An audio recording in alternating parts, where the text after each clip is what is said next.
We are in Matthew chapter 24 today. Is you in or is you out? I've been trying all week.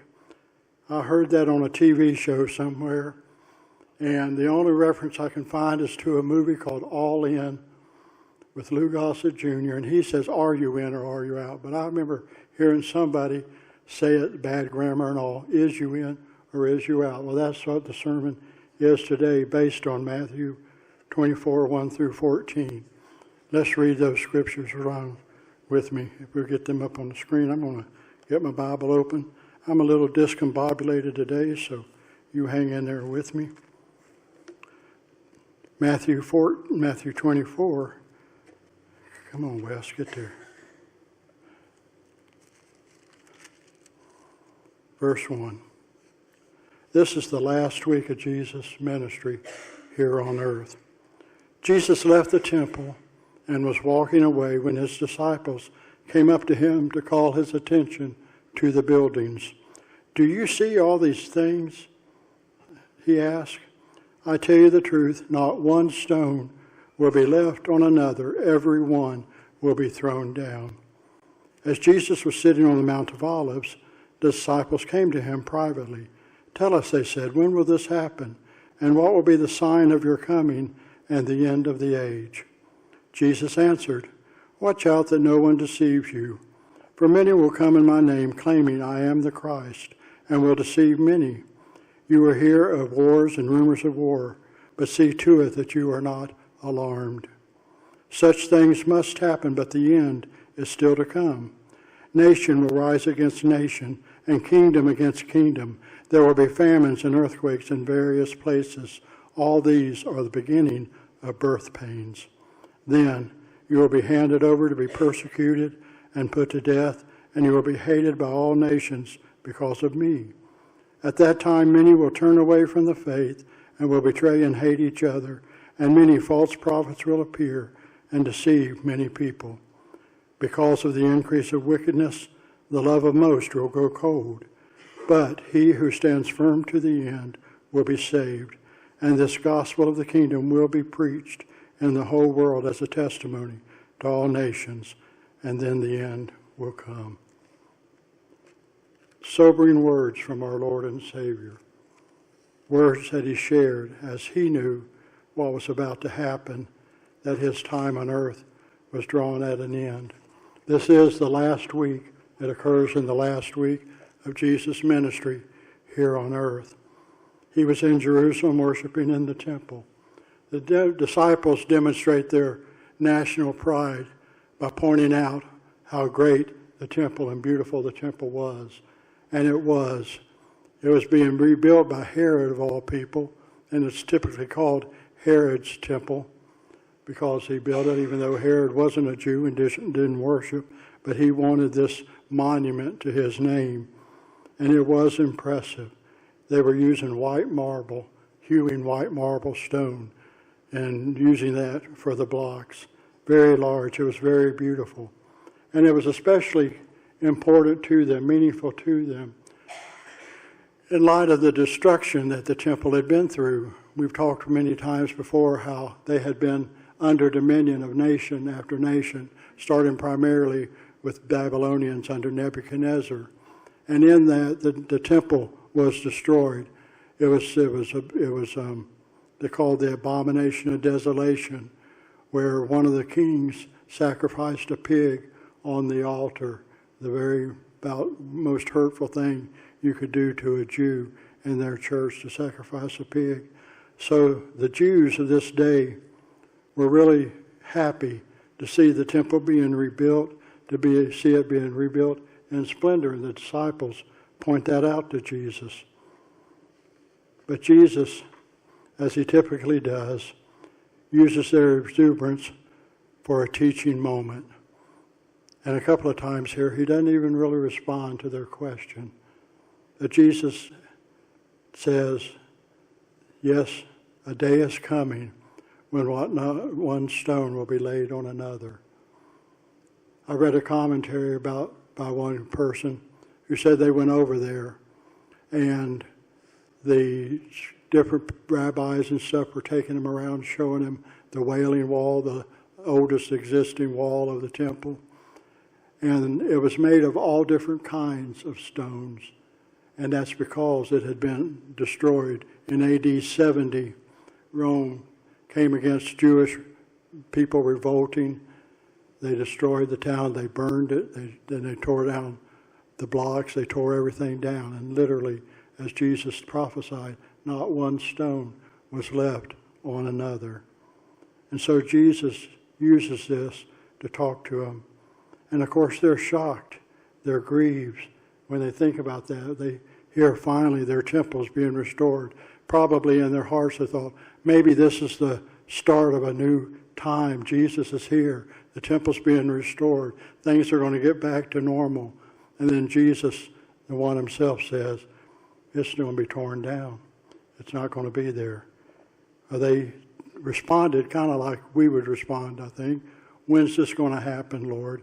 They'd been hearing his teaching. He'd been trying to tell them that he had to go, but he would be coming back one day. And so they asked him, when's it going to happen? Again, Jesus doesn't answer. He doesn't respond to it. But he had their attention. One of the biggest challenges in teaching is to get people to pay attention. And when they ask a question, they generally want to know the answer, so they're listening. So Jesus had them there.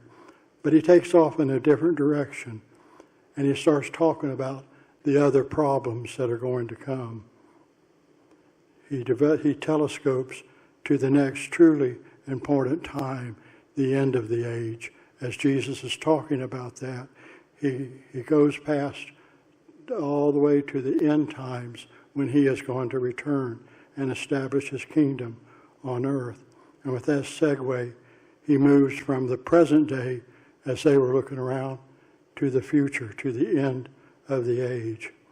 In the next verses, Christ warns us. He warned the disciples. He began by warning of the deception that will occur. False prophets will come. People were going to come in his name. Jesus came to proclaim the gospel, and he commissioned the church to proclaim that gospel until his return.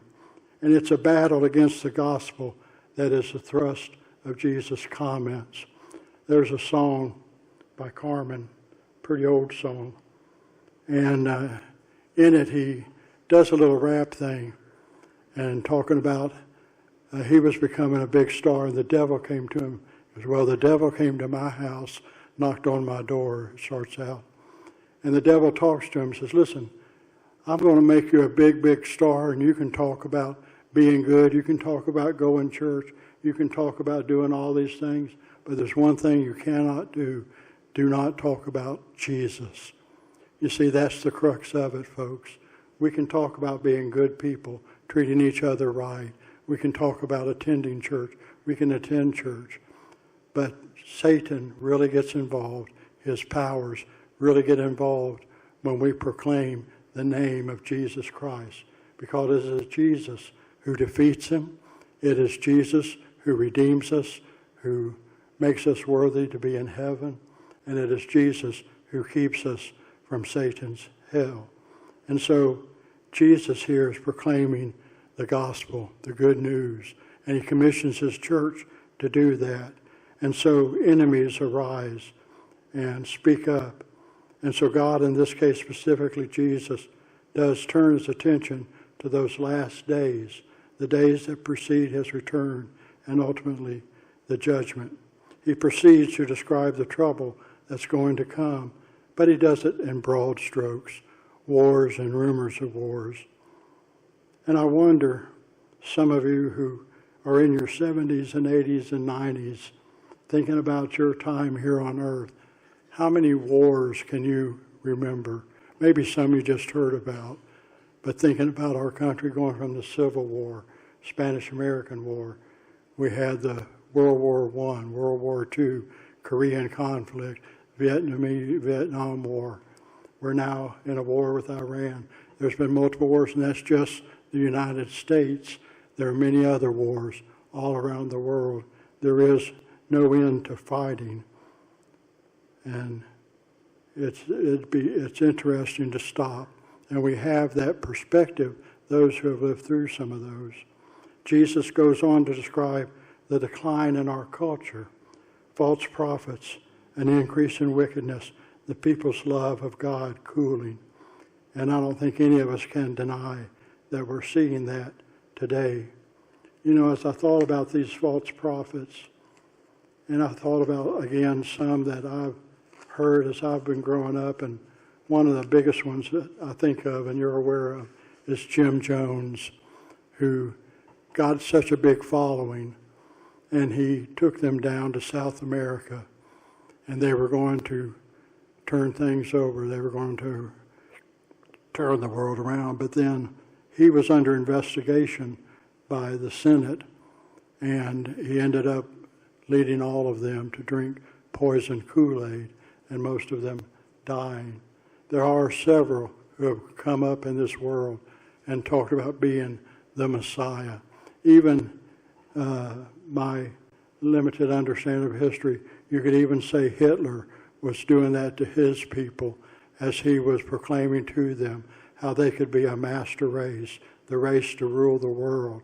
He wasn't calling himself the Messiah, but he was taking that position of being the supreme leader. There have been several, but most of those get fallen out. There's another word it's by in a book, Evidence That Demands a Verdict, and there was a song I heard True sing called Lord, Liar, Lunatic. And said the song goes and the text goes that there's three decisions you can make about Jesus Christ. He might be a liar. There have been a lot of liars out there, big lies. But most lies are found out with enough time. Could be a lunatic making tremendous claims. But again, lunatics are soon figured out. People quit following them. Or he is Lord. And he is the Lord, of course. But there are many liars out there leading people astray. But a lot of them, like I said, they don't call themselves, I'm the Messiah. They don't take that title. But what they do is they supplant Jesus with their teaching. They follow what Satan did in the garden through the serpent when he just injected some doubt. When he talked to Eve and he said, did God really say? He didn't come out directly against God. He didn't say God was lying. But he just injected that question, did God really say? And as I peruse Facebook and YouTube, I get frustrated many times because one of the things to do in order to get followers is somebody will have a headline that says, people have believed all wrong about this verse, or they've thought the wrong thing. And sometimes I'll take the time to see what they're talking about. When I get through it, I say, nobody really believes that. Yeah, maybe there's some very beginning people in their faith that are led astray, but scholars know, people that study the Bible know that's not true. But they will elevate what they're doing above what God's saying, and they'll say, I've got the right truth. I've got the right insight. I've got what you need to listen to. And so they're drawing attention to themselves. They're saying, forget what you've been taught. Listen to what I say. That's a false Messiah. That's a false prophet raising himself above God. And those are all around. And we have to be very careful of that deception. We have to know what's going on. Even though the words that are there, we need to listen.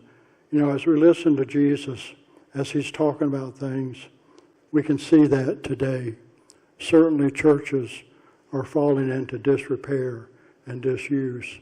On the news just this week, I heard a report on there that the Catholic Church, the Catholic Diocese, is looking to close some of their churches in Louisville for lack of attendance.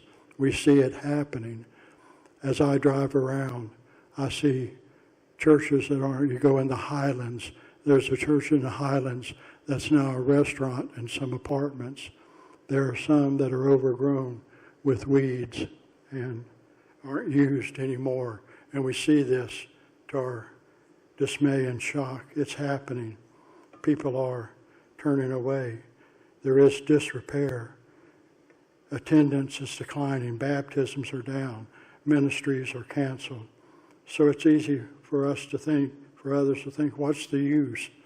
Some will say, people don't care about church or God. The things that I love, Jesus, God, His church, and the hymns are rejected by our society. I feel like a reject and an outcast because of that. And to top it all, Jesus said, it's only going to get worse. I might as well quit trying. And too many of God's people have quit trying. They've lost the faith. It's gotten too hard to keep going. Excuse me, I'm having trouble getting comfortable here. But even if those words aren't spoken, even if people don't verbalize, I'm going to just give up, I'm quitting, actions speak louder than words. We're seeing people not attend. You know, I've been thinking about our churches, and sometimes in our denominational material, they'll talk about how the cooperative program funds are up, baptisms are up, these kind of things. But then I stop and pause to think of really how much we've lost, how much has changed. All of us pretty much grew up in an era that Sunday morning was one meeting out of the week. We often came back Sunday night for discipleship training and then another sermon. We were back in Wednesday night for prayer meeting and another message from God's Word. Those have pretty much fallen by the wayside. Sunday morning is about all we take time for anymore. And that's not the world turning away. That's Christians making God less and less of their lives. So Jesus did say all that. But in verse 14, he goes on to say, this gospel of the kingdom will be preached in the whole world as a testimony to all nations, and then the end will come. Folks, the end isn't here yet. And so Jesus is continuing to work. Jesus is continuing to save souls, continuing to turn lives around. And that means that he intends to us to continue doing that. When Jesus was here on earth, he came to seek and to save that which was lost. And he commissioned his church to take that message. He commissioned us in Matthew 28, go ye therefore unto all nations. He commissioned us in Acts 1:8, and you shall be my witnesses in Jerusalem, Judea, and Samaria, and the othermost parts of the earth. That was the task he gave his church. The end isn't here yet. It may come any time, may come any day. The Bible doesn't tell us the time. A lot of people have guessed about that. A lot of people have said this is the day, and as soon as they say this is the day, we know that's not the day, because Jesus said no man knows the hour nor the angels, only the Father above. But he does tell us that the gospel is going to go out, and when all the world has heard the gospel, then the end will be near. God makes sure that everybody has had the opportunity to hear the gospel, to receive him. And we got to be close to that with the advent of broadcast media such as we do today. Even our sermons are going around the world, and I've shared with you people in Singapore, in India, Pakistan, South America. Listen, tune in to our messages here. So we have that effect. It's not over yet. And further, Jesus says in verse 13, but the one who stands firm to the end will be saved. So in those verses, Jesus says, I'm not quitting. I'm still working. And he's looking for those who will stand with him, who will continue working to proclaim the gospel, who will live for Christ when they're the oddball who was mocked and ridiculed for sticking to God's value, who will risk their life for Christ. I'm not talking about physically die, physically laying down your life. But Jesus, while some have had to do that, there are some martyrs. It's really a deeper meaning when we lay down our life. It means we set aside our desires. We set aside what we want to do. We lay down that part of our life and dedicate ourselves to God. That's the laying down he talks about. Jesus wonders who will do that, who will surrender to his service and devotion. So in that, Jesus is asking of us, is you in or is you out? Are you a spectator or a participant? Are you part of the solution or part of the problem? And that's not some rhetorical question. That's only answered yes by those who accept a call to be a missionary. That's not what you have to do. God calls people to be a missionary. He may or may not do that to you. Probably won't at this stage of your life, but he may. It's not a question of whether you become a pastor and do what I do, but will you serve him with all your life? Will you be a part of the program? Jesus outlines there in the first part of chapter 14 what's going to happen.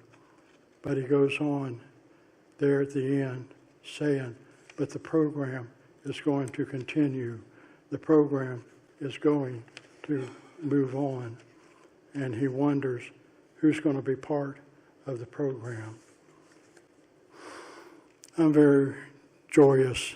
There's a group of people here who aren't quitting, and they've got every human reason to quit.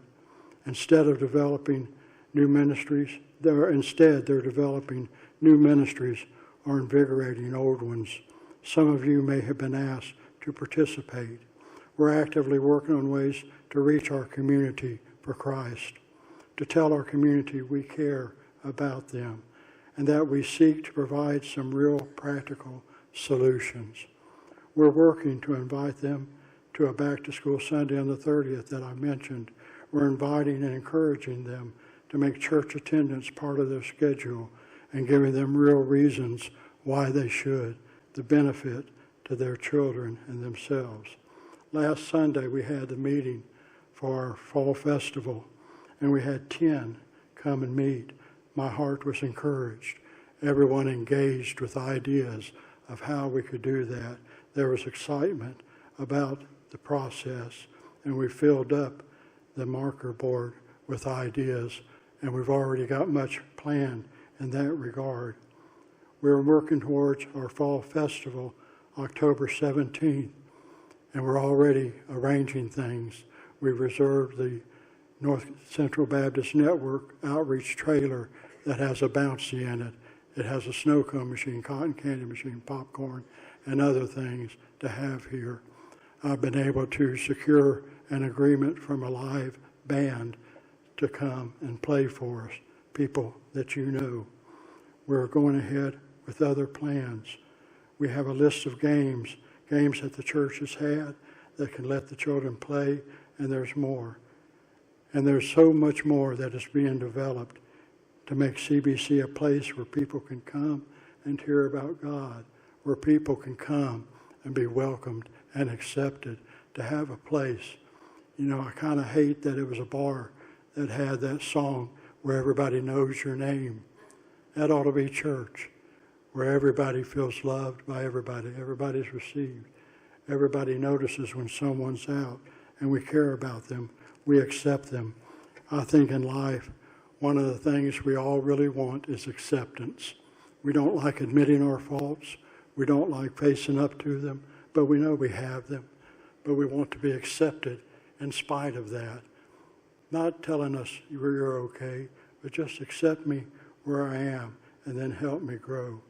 So our fall festival is Saturday, October 17th from 4 to 8, and we're going to need everybody we can get to be with a game, to hand out prizes, to control the flow of that, to help us hand out snacks.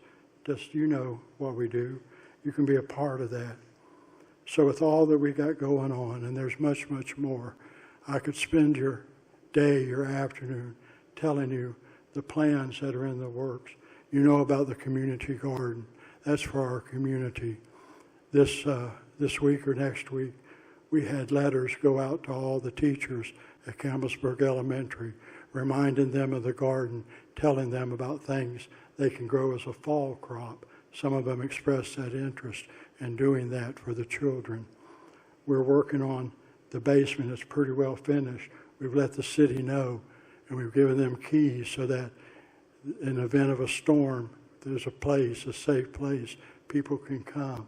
It's meeting a practical need.